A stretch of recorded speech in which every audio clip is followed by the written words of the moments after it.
Ne devrions-nous pas tous être irréprochables, sobres, réfléchis, réglés dans notre conduite, hospitaliers, capables d'enseigner, ni buveurs, ni violents, mais au contraire doux, pacifiques et désintéressés?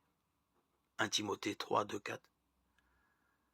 Si nous sommes appelés à être saints, 1 Pierre 1, 16, et que ce sont là les normes de sainteté pour les anciens et les diacres, alors elles s'appliquent à tous.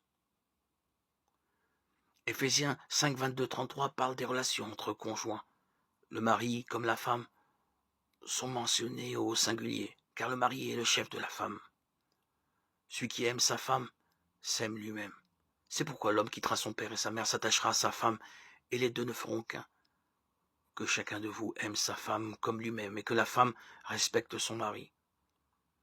Si un passage parallèle parle de mari et de femme au pluriel, il est clair que Paul s'adresse à tous les maris et à toutes les femmes parmi les croyants de Colosse, et qu'il ne veut pas dire par là qu'un mari peut avoir plusieurs femmes. Colossiens 3, 18, 19. Éphésiens 5, 22, 23 décrit spécifiquement la relation maritale. Si la polygamie pouvait être tolérée, toute l'image de la relation entre Christ et son corps, l'Église composée des femmes et des hommes ayant reçu Jésus comme Seigneur et Sauveur, et la relation entre conjoints s'effondrerait. Voilà ce qui est beau et ce qui plaît à Dieu notre Sauveur. Il veut que tous soient sauvés et arrivent à connaître la vérité. Première lettre à Timothée 2, 3, 4. Que le Dieu de la paix lui-même vous fasse vivre totalement pour lui. Qu'il garde toute votre personne, votre esprit, votre âme et votre corps. Alors on ne pourra rien vous reprocher quand notre Seigneur Jésus-Christ reviendra. 1 Thessaloniciens 5, 23. Le Seigneur est bon, il est un abri quand tout va mal. Il prend soin de ceux qui comptent sur lui. Nahum 1, 7. Si vous demeurez en moi et que mes paroles demeurent en vous, demandez ce que vous voudrez et cela vous sera accordé. Jean 15, 7. Jésus répond: le chemin, la vérité, la vie, c'est moi. Personne ne va au Père sans passer par moi.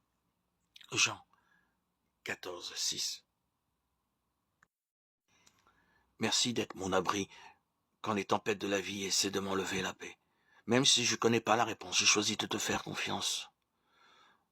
Mon espérance est en toi, Seigneur Jésus. Toi qui me donnes la force, le courage de continuer ma course. Merci d'être avec moi tous les jours.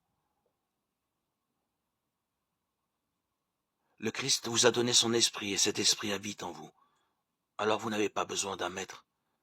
En effet, c'est l'Esprit Saint qui vous apprend tout.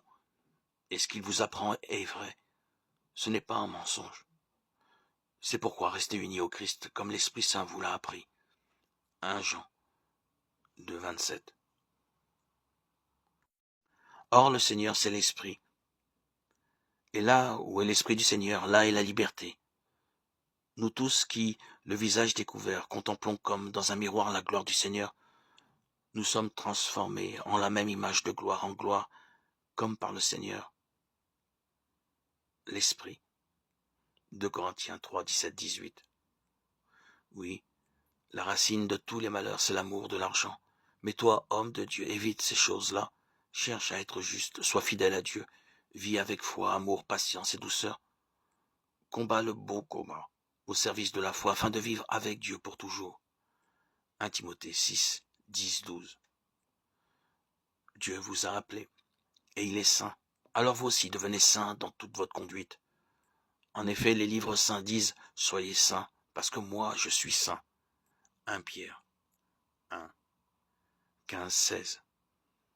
Or, à celui qui peut vous préserver de toute chute et vous faire paraître devant sa gloire irrépréhensible et dans l'allégresse, à Dieu seul notre Sauveur, par Jésus-Christ notre Seigneur, soit gloire, majesté, force et puissance, dès avant tous les temps et maintenant dans tous les siècles.